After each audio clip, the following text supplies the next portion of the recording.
চিতাশাল থেকে ছাই আনতে হবে। আর ওই জায়গাতে যাইতে গেলে মধ্যরাতে যাইতে হবে, প্লাস আপনি উলঙ্গ অবস্থায় যাইতে হবে। উলঙ্গ অবস্থায় তখন তো আমি ভয় পেয়ে গেছি, উলঙ্গ অবস্থায় এত রাত্রে আমি যামু।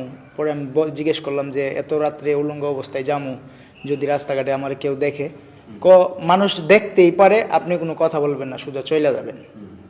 আমার একটা জীবনের বিশেষ কিছু একটা পাওয়ার জন্য আমি, বা আমার বিশেষ একটা কোনো কিছুর জন্য আমি একজন কবিরাজের কাছে গেছিলাম আর কি। তো কবিরাজের কাছে যাওয়ার পরে কবিরাজে আমারে বলতেছে যে এটা তো এত সহজ না, তুমি যদি সহজভাবে কোনো কিছু পাইতে চাও তাহলে অনেক কঠিন কিছু পথ আছে, ওইগুলো পাড়ি দিয়ে যাইতে হবে, যাইয়া তারপরে সহজভাবে পাইতে পারো। তখন আমি বললাম যে কি হইতে পারে এটা। তখন উনি বলল যে এটা অনেক সিক্রেট বিষয়, এটা কারো কাছে বলা যাবে না। তখন আমি বললাম ঠিক আছে, আমি কারো কাছে বলবো না, আমি এটা আমার পার্সোনালি লাগবে। বলতেছে যে চিতাশাল থেকে মাটি আনা, ছাই আনতে হবে, চিতাশাল থেকে ছাই আনতে হবে। আর ওই জায়গাতে যাইতে গেলে মধ্যরাতে যাইতে হবে, প্লাস আপনি উলঙ্গ অবস্থায় যাইতে হবে। উলঙ্গ অবস্থায় তখন তো আমি ভয় পেয়ে গেছি, উলঙ্গ অবস্থায় এত রাত্রে আমি যামু। পরে আমি জিজ্ঞেস করলাম যে এত রাত্রে উলঙ্গ অবস্থায় যামু, যদি রাস্তাঘাটে আমার কেউ দেখে, মানুষ দেখতেই পারে, আপনি কোনো কথা বলবেন না, সোজা চলে যাবেন। তখন আমি বললাম যে এই জিনিসটা আমার কাছে খুবই দরকার ছিল এবং জরুরি ছিল। হ্যাঁ, আমি ওই সময় আসলে একটু অন্যরকম ছিলাম, পোলাপান টাইপের ছিলাম, বুঝে নিতে একটু। তখন আমি ভাবলাম যে ঠিক আছে, সমস্যা নাই, তাহলে আমি করব, ডিসিশন ফাইনাল করলাম। তখন ওই লোকে আমার বলল, কবিরাজে বলল তাইলে আপনি শুক্রবার থেকে তাহলে শুরু করেন। তখন আমি বললাম ঠিক আছে, শুক্রবারে রাত্রে ইনশাল্লাহ আমি যা করব। পরে আমি ওইখান থেকে চলে আসছি। চলে আসার পরে ওই কবিরাজে আবার আমার একটা টোকেন লিখে দিয়েছিল, ছোটো একটা খামের মধ্যে, ছোটো একটা কাগজের মধ্যে একটু লেখা লিখে দিয়েছিল। ওই লেখাটা হচ্ছে আপনার আরবি লেখা, মানে বাংলাতে লিখে দিছে, কিন্তু লেখাটা হচ্ছে উল্টা। আরবি লেখা উল্টা। আমার কথা আপনি বুঝতে পারছেন? আরবি লেখা হচ্ছে মানে পড়াটা হয় উল্টা, এটা বাংলাতে লিখে দিছে আমার কাছে, যেহেতু আমি আরবি পড়তে পারি না। তখন আমি আনলাম, পরে বাড়িতে আইনা অনেক চিন্তা ভাবনা করলাম, চিন্তা ভাবনা করে দেখলাম যে এটা আমার দরকার, এটা ছাড়া আমার হবে না। হ্যাঁ, স্বপ্ন পূরণের জন্য বা যে কোনো একটা বিশেষ কিছুর জন্য। বাট তারপরে আমি আপনার অনেক চিন্তা ভাবনা করে রাত্র বাজে ওই সময় হচ্ছে আপনার 1:10, আমি প্রস্তুতি নিতেছি। আর যে কাগজটা দিছে ওই কাগজটা হচ্ছে মূলত আপনি ঘরে বসে উলঙ্গ অবস্থায় আগে পড়তে হবে, পড়া তারপরে আপনি ঘর থেকে বাইরে হতে হবে। হ্যাঁ, তো আমি কাগজটা মুখস্থ করলাম, পড়লাম, পড়া ঘর থেকে মানে উলঙ্গ অবস্থায় আমি বের হয়ে গেলাম। যাই হোক, বের হয়ে সোজা হাঁটা শুরু করছি। আসলে ওই সময় আমার ডর বই কোনো কিছু ছিল না, আমি রাত্রে এমনিও 2টা-3টা পর্যন্ত ঘোরাঘুরি করতাম, 12টা-1টা পর্যন্ত। তো হাঁটা শুরু করলাম।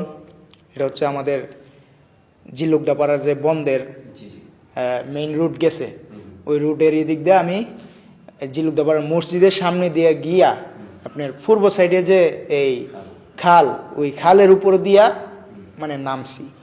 তখন ওই সময় বন্যা ছিল, অল্প অল্প পানি ছিল ক্ষেতের মধ্যে। আমি ভাবলাম মেন রোডে যদি যাই তাহলে গাড়ি টাড়ি আসতে পারে, দেখা গেছে বিভিন্ন মানুষ প্রশ্ন। তখন আমি সোজা গেছি।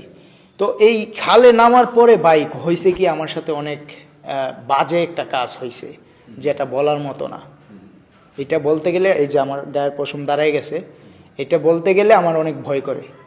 এই খালের মধ্যে নামার পরে আমার কাছে মনে হচ্ছে যে আমার পিছন দিয়ে কেউ আমারে টানতেছে, তাও 1-2 জন না, আমার কাছে মনে হচ্ছে যে 20-25 জন আমারে টানতেছে। তখন আমি অনেক ভয় পেয়ে গেছি, কিরে আমার এইভাবে টানতেছে।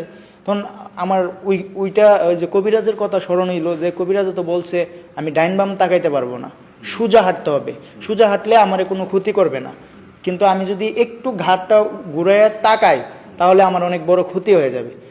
তখন আমি তাকায় নাই, না তাকায় আমি সাহস কইরা সোজা একবারে গ্যাস ফিল্টের ওই দিক দিয়া হাঁটতে হাঁটতে তারপরে যায় দেখি আপনার এইটুক পানি, মানে হালকা ওই যে বন্যা হয়েছে একটু একটু পানি আছে, মানে এই পানির উপর দিয়ে হাঁটা শুরু করছি, হাঁটা শুরু করছি। তারপরে আপনার ওই যে গাঙ্গের এইখানে চিতাশাল, যেখানে আমাদের কোট্টাপাড়ার মোড়ের পূর্ব সাইডে যে চিতাশাল, ওইখানে এমন গাঙ্গের এখানে গেছি, গাং তো আপনার পানিতে ভরা। এখন কি করবেন, তো সাঁতাইরা যাইতে হবে। ভাবলাম যে এত কষ্ট করে আসছি, যা সাঁতারে যাম, পিছনের দিকে তাকাই না, সামনের দিকেই। তো হাই রোডে অনেক গাড়ি চলতেছে, আমি ভাবলাম যে তাড়াতাড়ি যাইলে গেই ভালো, কারণ ওনারা যদি আবার দেখে তাহলে আবার লাইট মাইট টিপ দিব, আমার সমস্যা হইতে পারে। কারণ আমি তাড়াতাড়ি করে নাইমা গেছি পানিতে নাইমা সাঁতাইরা খাল পার হয়েছি, হইয়া চিতাশালের বরাবর একেবারে উঠলাম। ওইটা আপনার চিতাশালের মাঝখানে গেলাম। ওই সময় তো ভাই আমার ডর বলতে কোনো কিছু ভিতরে ছিল না। তো চিতাশালের মাঝখানে গেলাম, গিয়া দাঁড়াইয়া দেখতে ছাই তো বিচারতেছি, আমার বলছে যে ছাই বাম হাতে নিতে হবে, বাম হাতে নিয়ে ডাইন হাতে ওই যে একটা লাল টুকরি দিয়ে দিছে, এটার ভিতরে ঢুকাইয়া নিয়ে যাইতে হবে। আমি আবার লাল টুকরিটা এইভাবে হাত উপরে কইরা খাল দিয়া সাথে রেখেছি যাতে এটা না ভিজে। হ্যাঁ, তো ওই বাম হাত দিয়া ছাই নিমু। এখন ছাই তো এখানে নাই, ছাই এখানে নাই। এখন ছাই পরে একটু নিচের দিকে নামছি, যে দিক দিয়ে পুইরা মানে লাশের যে ছাইগুলা ডেকে ফালাই, তো ওইখান থেকে আইসা দেখি যে ওইখানে ছাই আছে। তখন আমি কি করলাম, ছাইটা নিলাম বাম হাতে, নিয়ে ডাইন হাতে রাখা, বাস আমি আবার যেমনি গেছিলাম এমনি রিটার্ন আবার আসতেছি। ছায়ের ব্যাগটা আমার এইভাবে ধইরা। এখন তো ভাই ঘাম আমি পার হওয়ার পরে আমার কাছে মনে হইতেছে যে এই ছায়ের ব্যাগটা আমার কাছ থেকে কেউ জোর করে নিতে চাইতেছে। মানে আমি তো মানে অনেক ভয় পেয়ে গেছি। তখন আবার আমার মানে ওই কবিরাজের কথা মনে হয়েছে যে ছায়ের ব্যাগটা কিন্তু তুমি শক্ত হাতে ধরতে হবে, এটা নরম হাতে ধরলে কিন্তু তুমি আর খুঁজেই পাইবা না এটারে। আমি এটারে শক্ত হাতে ধইরা সাহস কইরা, ওই সময় আমার ছোটো থেকে সাহস অনেক বেশি, আমি কোনো কিছুতে ভয় পাইতাম না। তো সাহস কইরা হাঁটা শুরু করছি। আমি বলি যে এত কষ্ট করে যেহেতু আসছি, নিয়েই যাবো এটারে। তো নিয়ে আইসা পড়ছি, আস্তে আস্তে আস্তে আস্তে প্রায় আবার ওই যে খালের কাছে আসছি। ওই খালের কাছে আইসা মানে এখন নিচে নামতেছি, আমার কাছে ভয় লাগতেছে, কিন্তু আমি ভয় না পাইয়া সোজা নেমে গেছি গা। কিন্তু যাওয়ার সময় যেটা হয়েছে, আসার সময় এটা হয় নাই। আসার সময় ওইখানে হয়েছে, কিন্তু এইখানে হয় নাই। আর কারণ আমি সোজা সিএমবিতে উঠছি। সিএমবিতে উঠটা এখন দেখতেছি যে আপনার মানুষ সিএনজি কিছু আসা যাওয়া করতেছে। তখন আমি আবার কি করছি, আবার রিটার্ন ওইখান দিয়ে নামছি, ওইখান দিয়ে একটু কোনাকুনি নামছি, নাইমা তারপরে ওই যে দর আছে, যে ক্ষেতের মধ্যে যে দর করে রাখছে, ওই দরেরই দিক দিয়ে হাইটটা, হ্যাঁ আইলেরই দিক দিয়ে হাইটটা আমি আইসা ওই যে আমাদের ঝিলুকদাপাড়া যে এই গুপাডের রাস্তাটা, এই রাস্তা দিয়া উঠছি। উঠটা তাড়াতাড়ি করে পাথারের নিচে নেমে গেছি আমি, কারণ এই দিক দিয়ে রাস্তা দিয়ে আসলে তো এই দিক দিয়ে মানুষ থাকতে পারে। কারণ আমার কথা হচ্ছে এত কষ্ট করছি, এখন যদি একটা মানুষের দিক খালায় বা দাঁড়া করে লাই, আমি যদি এর সাথে একটা কথা বলি তাহলে তো আমার সাধনাটা হইল না। তখন আমি কি করছি, নিচে দিয়া নাইমা কোনো রকম মনে করেন লুকাইয়া মুকাইয়া বাড়িতে আসলাম, ঘরে আসলাম। ঘরে আইসা তো দেখি মানে বাইরে আম্মা চিল্লাচিল্লি করতেছে। আমি এই অবস্থা ঢুকছি, আমি তো মানে একটা পরে ঢুকিয়া একেবারে দরজা মজা লাগাই লাইছি। আম্মা বাইরে দিয়ে একটু চিল্লাচিল্লি করছে, কইরা গিয়ে ঘুমাইয়া গেছে গা। পরে আপনার এটা আইন না, তারপরে আমি গোসল মোসল দিয়া ফ্রেশ হইয়া তারপরে পরের দিন সকালবেলা, রাত্র আমি ঘুমাইছি। রাত্র আমার অনেক সমস্যা হয়েছে। হ্যাঁ, সমস্যা বলতে আমি ঘুমাইতে যাইতেছি, দেখা যাইতেছে যে মানে একটু চোখটা লাগলেই আমি স্বপ্নে দেখতেছি যে আমারে এইটা করব ওইটা করব, ক্ষতি করব অনেক।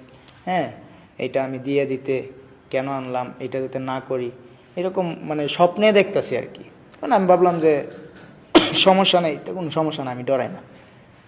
তো আমি সকাল হইল পরদিন, পরে ওই কবিরাজের নাম্বার নিয়ে আসছিলাম, আমি ওনার কাছে ফোন দিছি যে কাকা এরকম হয়েছে, আমি এগুলো আনছি, এখন কি করতে হবে। তখন বলছে এটা তুমি যেভাবেই হোক আমার কাছে আইনা পচাইয়ে দিয়ে যাও।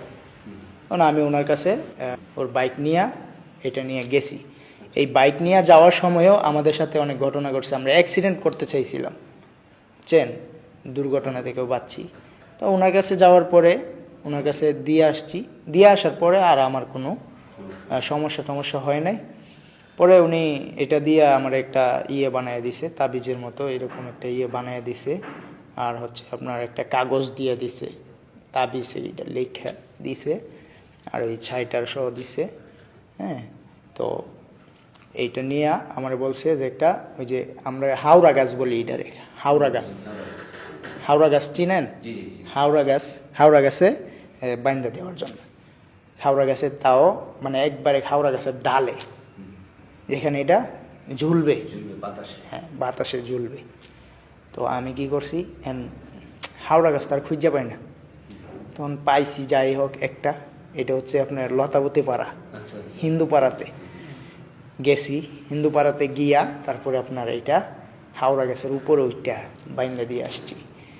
তারপরে আপনার যে কাজের জন্য করছিলাম আসলে ওই কাজ হয় নাই, আমার যে কাজের জন্য করছিলাম ওই কাজ হয় নাই। তারপরে ভাবলাম, বুঝতে পারলাম যে আসলে এটা হচ্ছে ভুয়া জিনিস, এগুলোতে বিশ্বাস করতে নাই, এগুলো বিশ্বাস করলে সমস্যা। কিন্তু এইটা করতে গিয়ে যে আমার জানের রিস্ক গেছে, এটা অনেক খারাপ।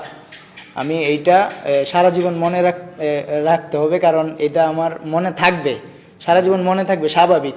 এইটা যদি আপনার সাথে হইতো বা যে কেউ সাথে হইলে এটা সারা জীবন মনে রাখবে। তো এইটাই তো, তারপর থেকে এইগুলোতে আমি আর বিশ্বাস করি না, আর এরকম রিস্ক আর কখনো নেই না। বা আমি সবাইরে বলবো যারা এই ভিডিওটা দেখবেন, আপনারা কখনো এই রিস্ক নেবেন না, কারণ এটা অনেক ঝুঁকিপূর্ণ রিস্ক। এগুলা অনেক এই কবিরাজে বইলা থাকে এগুলো করার জন্য, আপনারা দয়া করে এগুলো আর কেউ করবেন না।